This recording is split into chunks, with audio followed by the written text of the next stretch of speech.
what can I say? I wouldn't be here today. Buddies, how you all doing? I know, I understand, I haven't been making many videos. Yes, I've been really held up with a lot of work, but at least I'm trying to make one video every week so that I don't lose contact with all you, my friends. And when I'm doing lesser videos, those videos have to be very meaningful. So today I'm doing a video where I'm trying to speak about how not to destroy your clutch or how not to burn your clutch. Because very often I've seen that my friends end up changing their clutch plates in about 8,000 or 10,000 kilometers, which is absolutely not done. If used well, any motorcycle clutch set can last well over 30,000 or 40,000 kilometers without a problem. But if not used well, which I'm going to speak about today, the points that I'm going to speak about today, then your clutch will get burnt, it will get destroyed. So let me talk about point number one. So the points that we can follow is that, friends, first, the moment we get onto our motorcycle, what do? We shift to neutral, correct? And then we crank our motorcycle up this way. I'm not going to crank the motorcycle now because this sound would be too much and you'll not be able to hear me well. All right? So then after that, we pull the clutch lever back and then we engage into first gear. All right? So after that, very often I've seen that people give too much of throttle. Let me go and demonstrate this to you. Okay?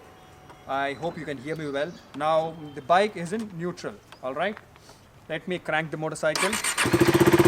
Motorcycle is cranked right now, and I pull the clutch lever back, and then first gear is engaged.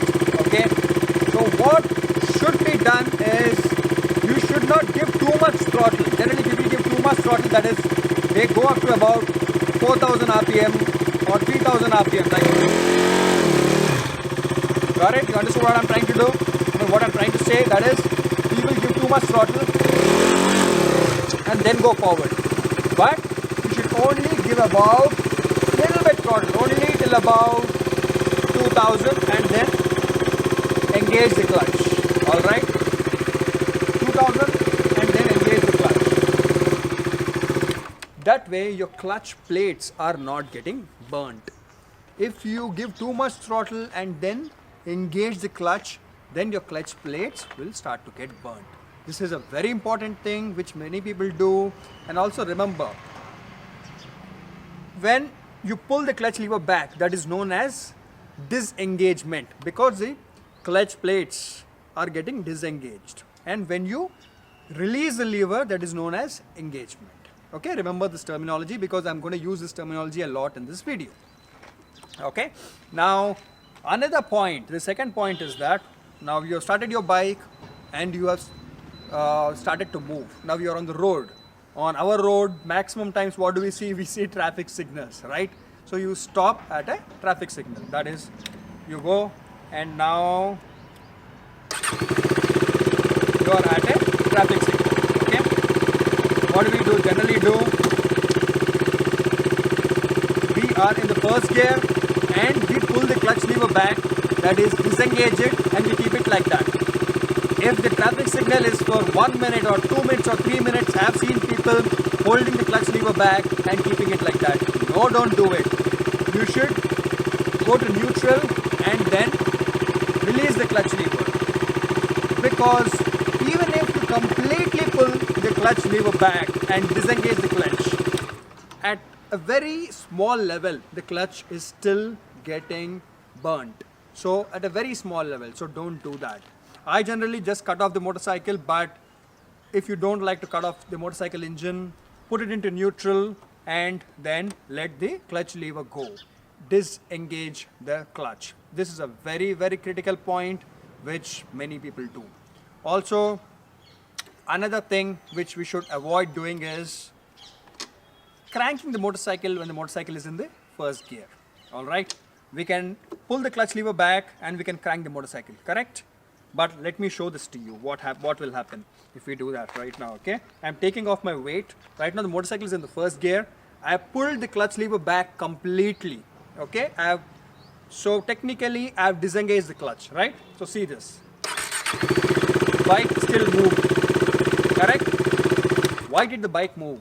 Even though I have completely pulled the clutch lever back, because as I mentioned, even though you pull the clutch lever back completely, when you are in gear, there is still a small level of clutch burn that is happening. So whenever you have to crank a motorcycle, move the motorcycle to neutral and then pull the clutch lever back for safety reasons and then crank the motorcycle engine. So this is a third point. Now the fourth point, friends. So very often what happens is that when we are about to park our motorcycle and if we are in a slope and after parking we have to get the motorcycle out, right? So what we do is we crank the motorcycle engine and we try to go back this way. So when the gear is engaged and the clutch lever is pulled back, you are thinking the same thing again, that nothing will happen to the clutch. No, the bike is still trying to move forward. You see this now? See this? The bike is still moving forward even when the clutch lever is completely pulled back. So when you are doing parking or taking your bike out of parking, cut off the engine, put it in neutral and then pull the bike back. I've seen many people putting the bike in the first gear, pulling the clutch lever back and then again struggling by pulling the bike back. Don't do that, you'll burn your clutch plates. Alright, now the fifth point, that is to have minimum required play on your clutch lever. Now play means this. It should be a null area on your clutch lever. So generally what I have seen is that many motorcycles, the moment they start releasing the clutch lever just this much, the bike starts to move forward. The clutch starts to engage. If that happens, what happens is that in situations where you have to, like in traffic situations, where you have to keep the clutch completely disengaged and you pull it back, then you are thinking that the clutch is disengaged, but as a matter of fact it is not, because even after pulling it completely back, see what happens is that when you pull this, let me show this to you, my friend Kishore. So this is the area that pulls this lever. Okay, this is the clutch cable. This pulls this lever and inside the clutch gets disengaged. So if the clutch is not adjusted well and if we don't have the minimum required play, then we are thinking that this has been pulled completely, but it has not been pulled completely, and then your clutch will start to burn. So make sure the clutch lever is adjusted well.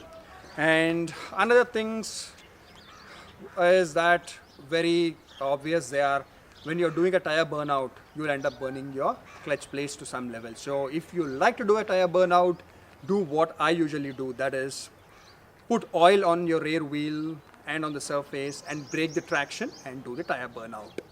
And even wheelies, when you're doing wheelies, you're using your clutch to do wheelies, there also you'll end up burning your clutch.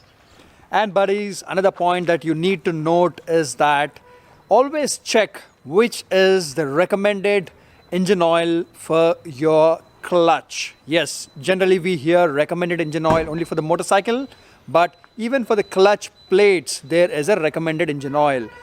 We generally think that fully synthetic oil is great for clutch plates and for your motorcycle, correct? No.